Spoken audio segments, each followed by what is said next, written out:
What is going on, ladies and gentlemen? My name is Espresso, and welcome back to another Black Ops 3 video here today on the channel. Today we're going to be discussing the first of two videos I have in which we may actually have some massive hints up to where we are in the storyline as of right now that date all the way back as far as Black Ops 1. So firstly, we need to take our knowledge of the zombie storyline and apply it in a broad sense. When you think of the zombie storyline, what maps stand out to you? Mob of the Dead, Origins, Ascension, Moon, Shangri-La, maybe those just to name a few. Obviously, each one has their significant ties to the story, but some do have more deeper meaning and implications than others.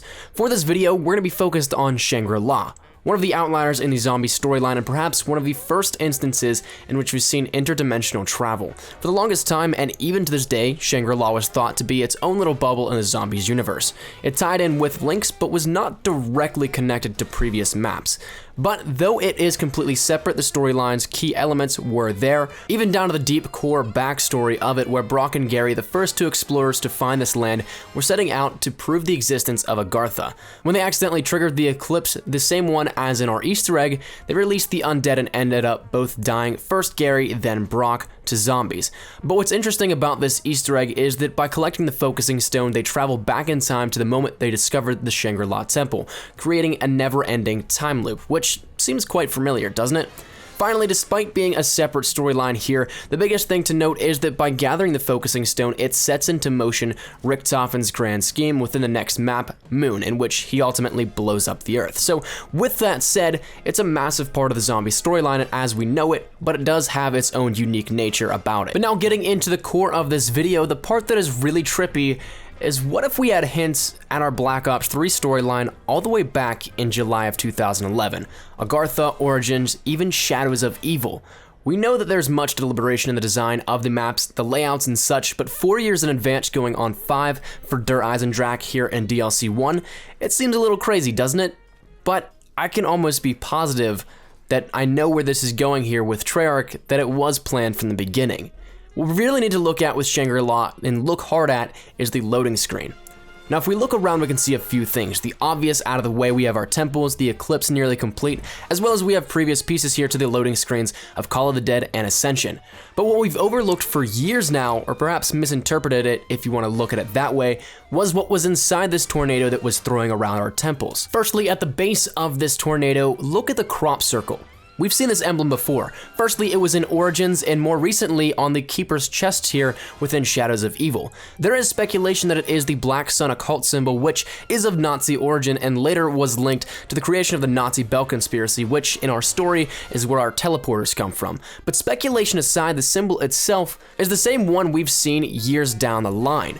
But even more interesting is the orbs floating around that tornado. There was speculation at the time of this coming out, and a little bit later down the line, that it would be the eggs from Moon, or even the focusing stone for part of the Easter egg here within that. But if that's the case, then why would there be two floating around this tornado? This is where we can apply further knowledge at our current game.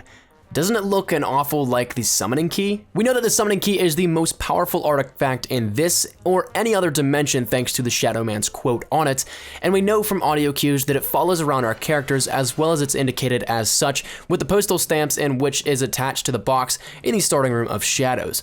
But what if there were multiple summoning keys? We have no indication that there is only one singular summoning key, and we know that there are forces upon our storyline that can traverse time and dimension, such as the Keepers, the Apothicons, Maxis, and now Richtofen. So why wouldn't the notion of multiple be out there?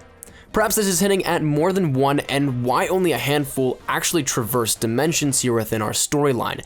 We know that our characters, whenever they're with Richtofen, can do the same, but we don't necessarily hear them of traveling off in dimensions by themselves. However, I'm going to leave that up to you. It's a very interesting notion to me, and I would be blown away had this all been planned out going on 5 years now within the story. But I'd love to hear your thoughts with this one. Perhaps there are more secrets here even that we missed in previous titles.